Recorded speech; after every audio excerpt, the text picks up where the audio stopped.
So, again, we're picking up in our study of the book of 2 Samuel. In chapter 11, David had committed adultery, slept with Uriah's wife Bathsheba, and then, of course, had Uriah killed under the clever guise of basically letting Uriah die in battle. But the action that David took was purposeful. While some may have just stated that Uriah was a casualty of war, God, of course, knew that that wasn't the case, because we saw that at the end of chapter 11, the writer simply notes the thing that David had done had displeased the Lord. And so in chapter 12, David's going to be made aware of how he has displeased the Lord. Now, when you think about where chapter 12 fits in with what we have been talking about, remember that we now know that without a shadow of a doubt that David's not a perfect person. And we see that in chapter 11. But we keep in mind that the books of 1 and 2 Samuel often compare the lives of Saul and David. And what chapter 12 reinforces to us, and would have reinforced the reader at the time, that there was a clear difference, at least in terms of character, between Saul and David. And that is exemplified, or that is demonstrated by how does David respond to being told about his sin. Saul on the one hand, as we've seen, had a problem of when he committed a sin, it eventually led into a state where he was constantly trying to rebel against God. And ultimately that brings about his downfall. But in chapter 12 we get a very different picture of David.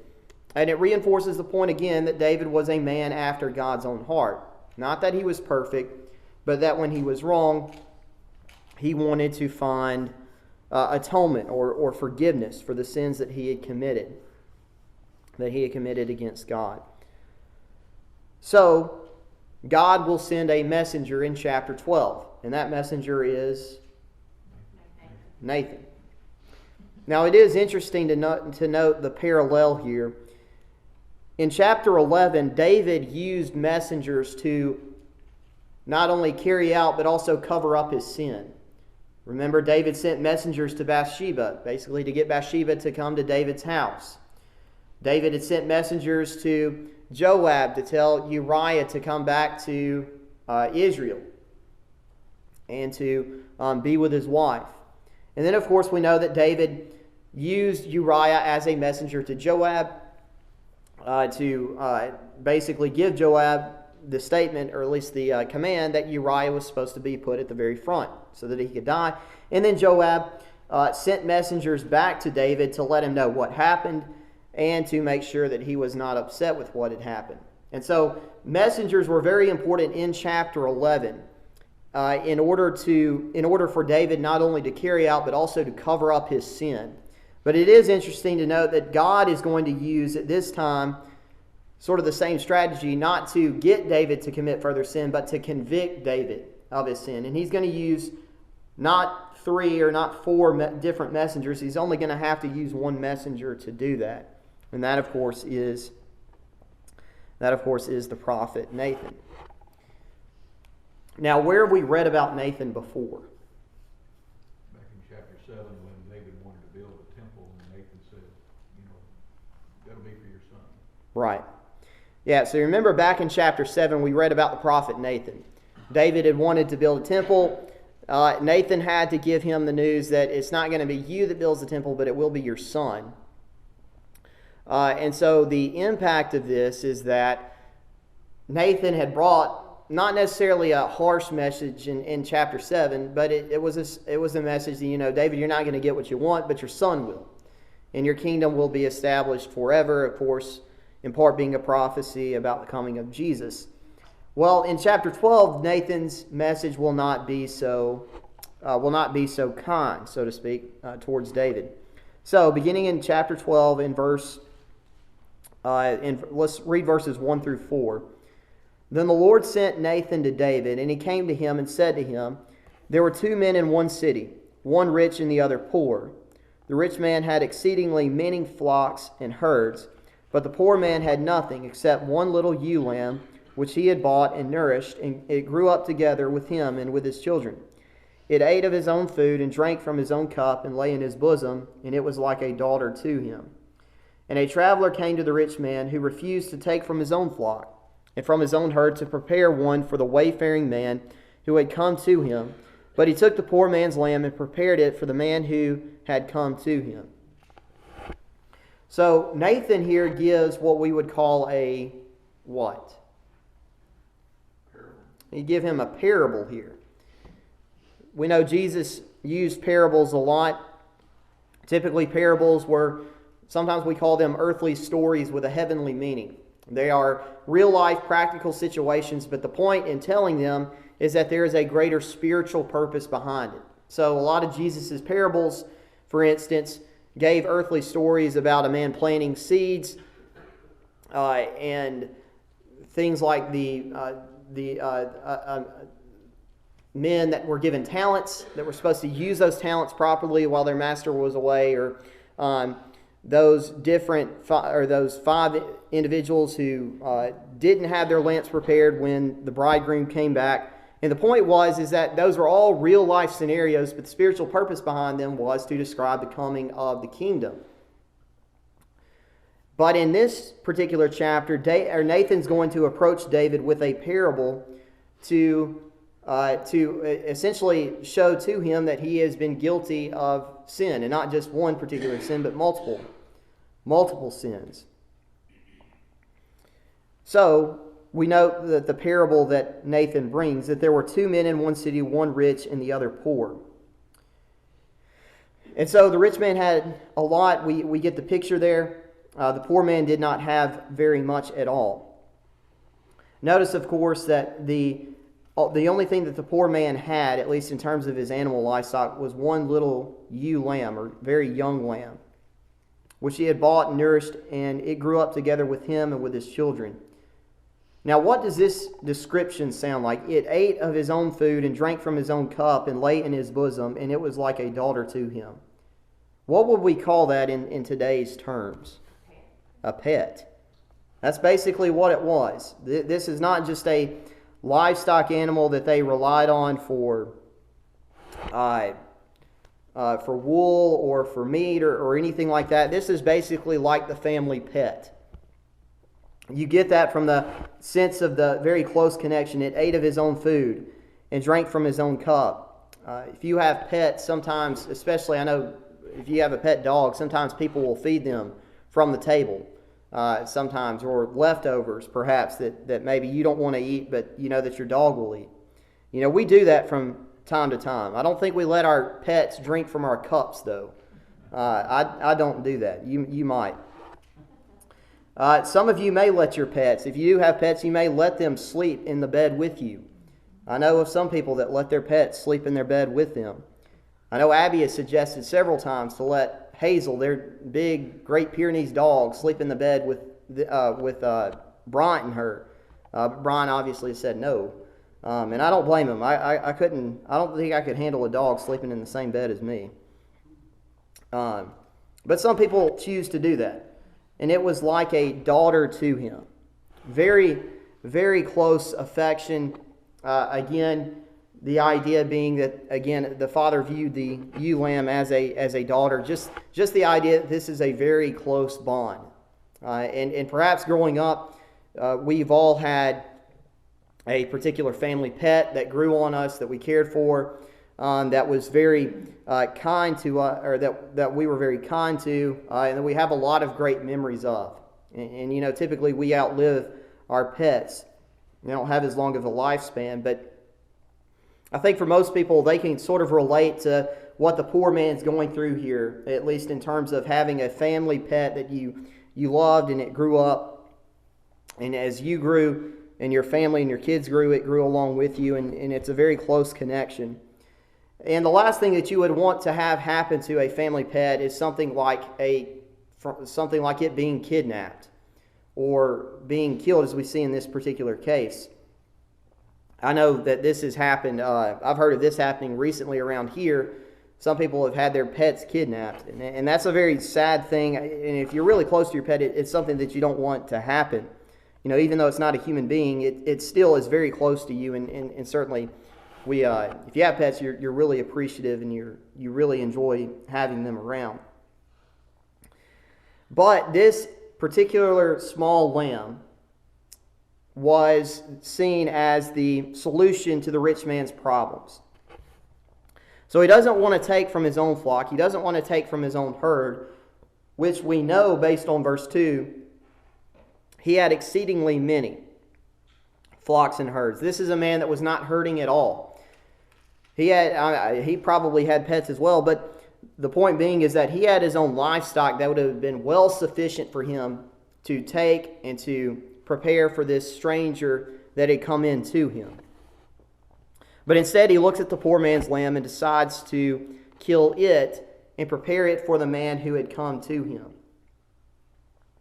So you can almost sort of imagine you've got a poor family, father that's struggling to get by, mother that's trying to help with raising the kids that are probably struggling as well, and then this rich man comes along and takes their pet and kills it, kidnaps it and kills it for his own purposes. Now, I want us to think about in the Old Testament a couple of passages concerning this, because what Nathan is pointing out here is something that a person was not supposed to do. There were laws in the Old Testament about people that had plenty or people that had enough, that they could not deprive somebody that was poor. And for a minute, let's look at some passages in the Old Testament. Look first of all at Exodus chapter 23 and verse 6.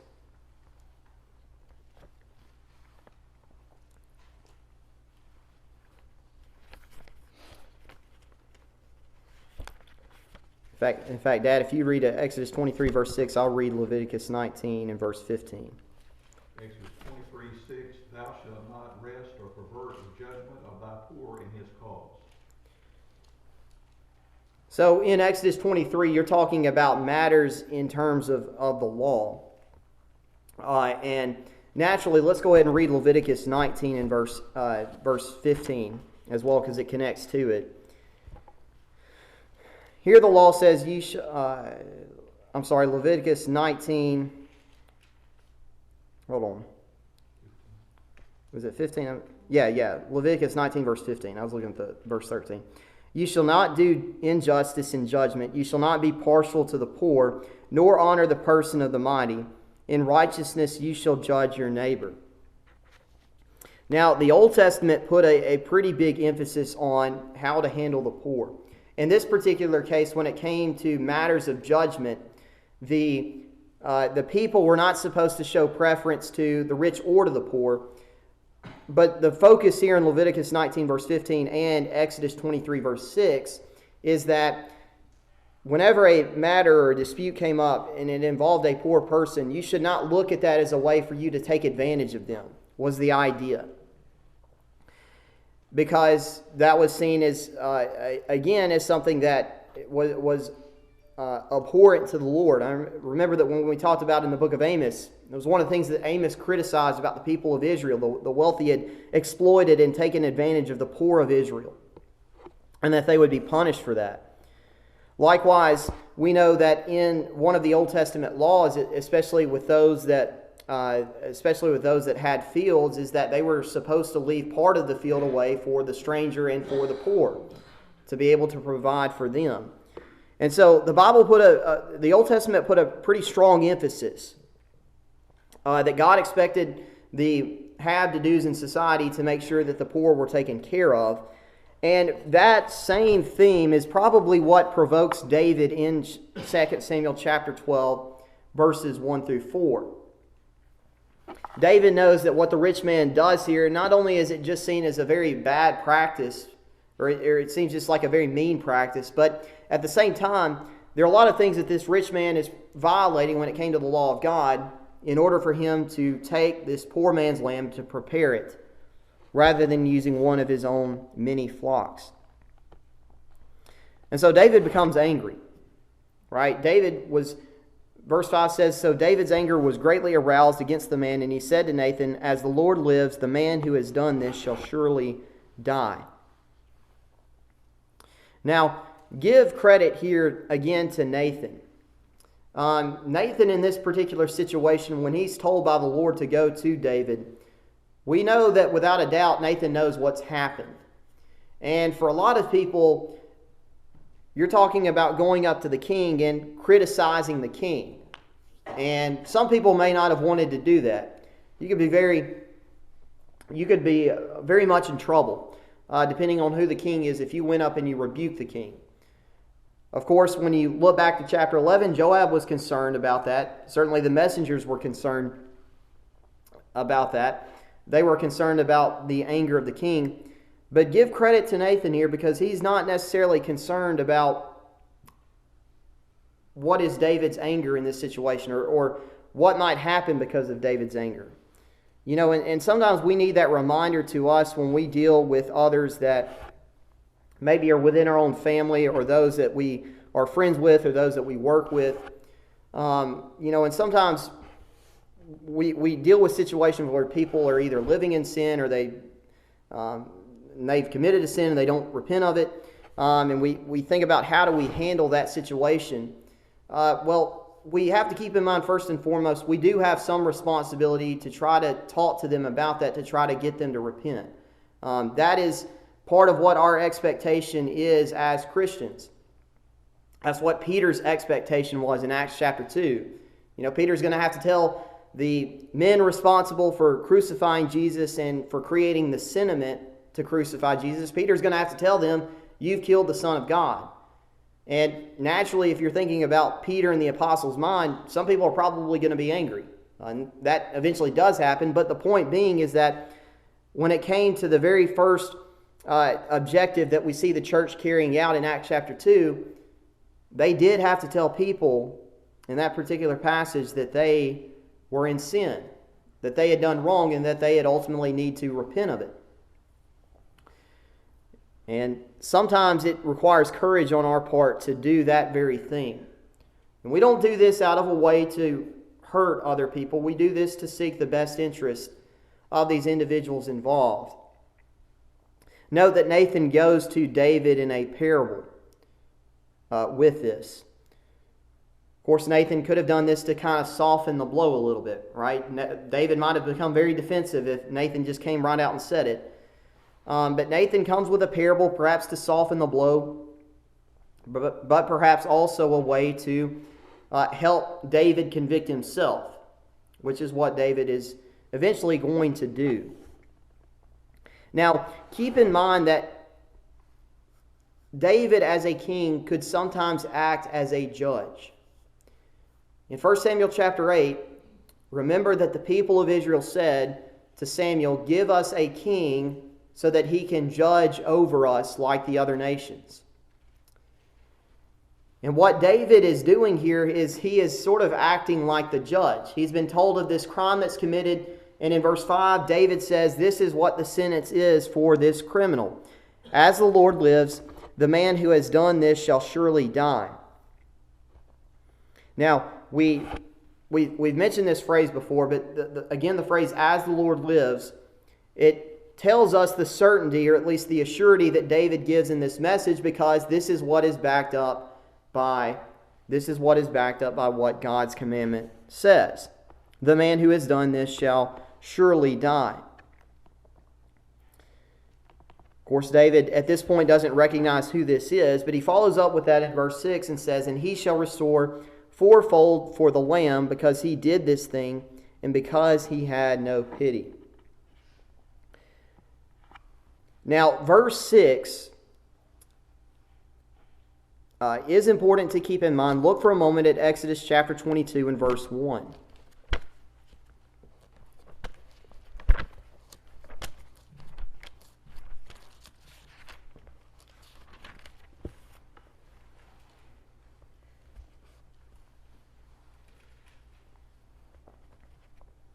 Exodus chapter 22 and verse 1. Here the writer says, "If a man steals an ox or a sheep and slaughters it or sells it, he shall restore 5 oxen for an ox and 4 sheep for a sheep."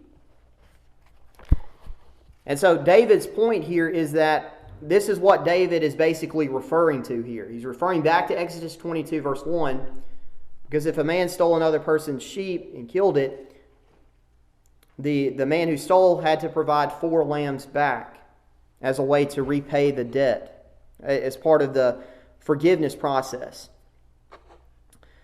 So he shall restore fourfold for the lamb, because he did this thing and because he ultimately had no pity. You can almost, David right here at the point, you can almost imagine David in his anger. Perhaps he's sort of, sometimes when you see people get angry, they start to shake a little bit just because their anger is so furious. And that's the idea about what you get at here with David.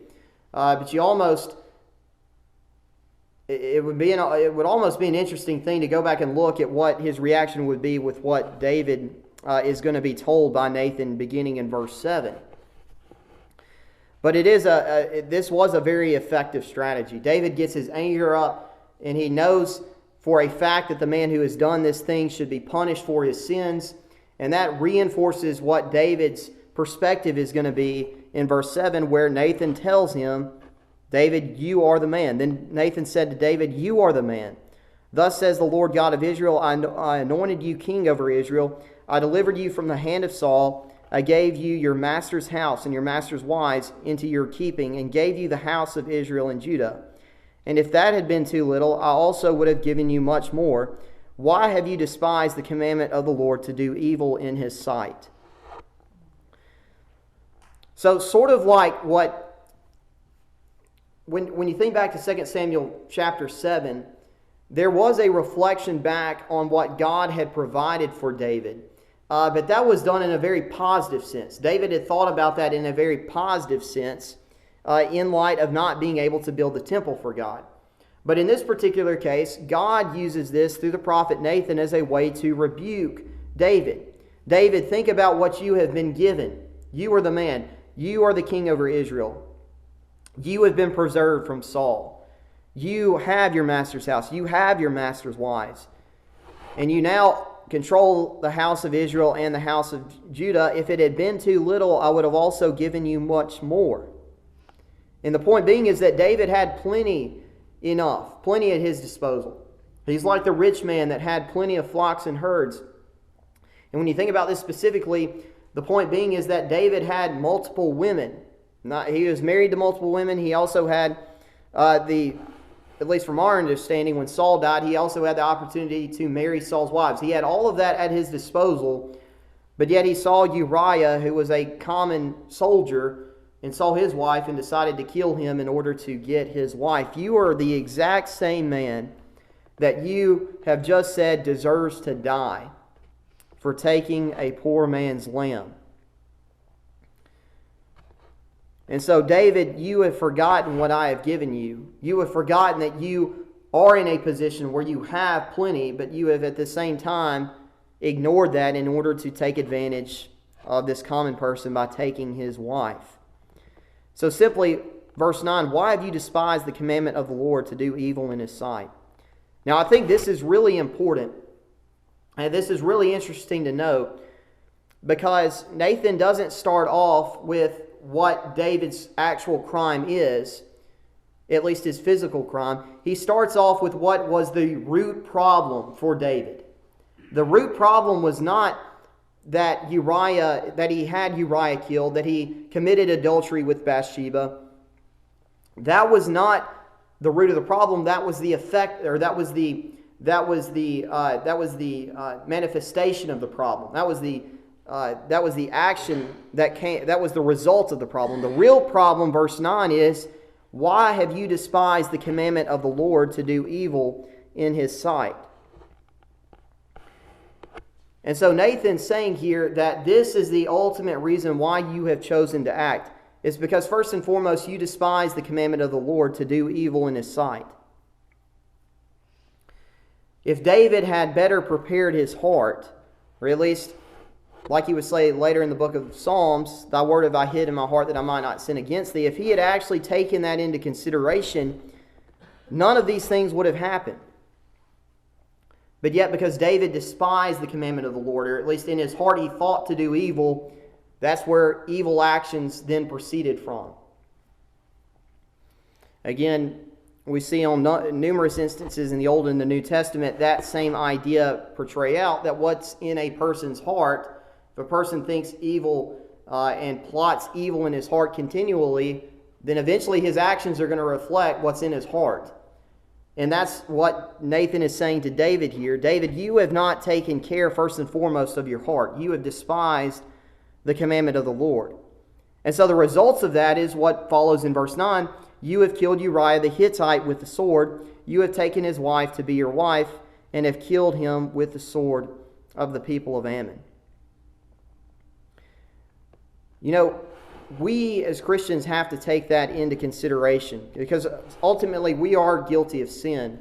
And when you think about when we deal with sin, we have to keep in mind first and foremost that sin is not just it was not just an action, that it was not just a mistake that we did. In a lot of cases, sometimes sin is the product of what's in our heart. We haven't done enough of a good job cleaning out our hearts spiritually. And if we don't do that, that's ultimately whatever we do will eventually come out. The real condition of our heart will come out, and that's something that we always have to be concerned with taking care of. David had been righteous in so many ways, but one small misstep, or at least one small, what we might say is a failure to protect his heart, one small instance of failing to do that, ultimately led to a series of very serious sins. Of course, as David said, these are sins that were guilty of being put to death. You've killed Uriah with the sword. You've taken his wife to be your wife, and have killed him with the sword of the people of Ammon. Now, I will point out here. Note that this verse, especially the phrase, you have killed Uriah with the Hittite with the sword. Note that phrase is very much in contradiction to what David had said in verse 25 of chapter 11. Remember that the messenger came to Joab, told David that not just Uriah, but several of the other men are also dead as well. Remember what David had said as a response to that. He said to the messenger to tell Joab, do not let this thing displease you, for the sword devours one as well as another. And David's response in chapter 11 had been, this is the product of war. People die in war. That's what Uriah is. He's just a casualty of war. But Nathan, obviously, of course, because he's sent by God, drives the point home in verse 9 that God knows that this was not just a casualty of war. You had Uriah put to death. There is no justification. There is no way that you can cover up and to make this seem like it was just an accident, because at the end of the day, in your heart, you plotted this to happen, and you are the one responsible for the death of Uriah the Hittite. It is not just a casualty of war. So that verse 10, now therefore the sword will never depart from your house, because you have despised me, and have taken the wife of Uriah the Hittite to be your wife. So note verse 10, though. Verse 10 is also a reference back to chapter 11, verse 25.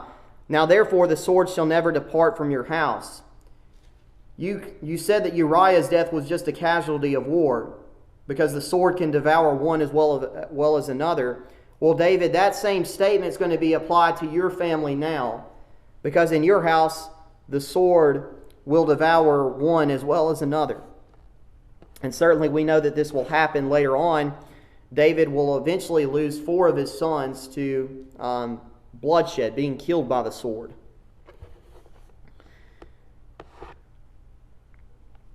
Because, of course, verse 10, you have despised me. That was the root of the problem.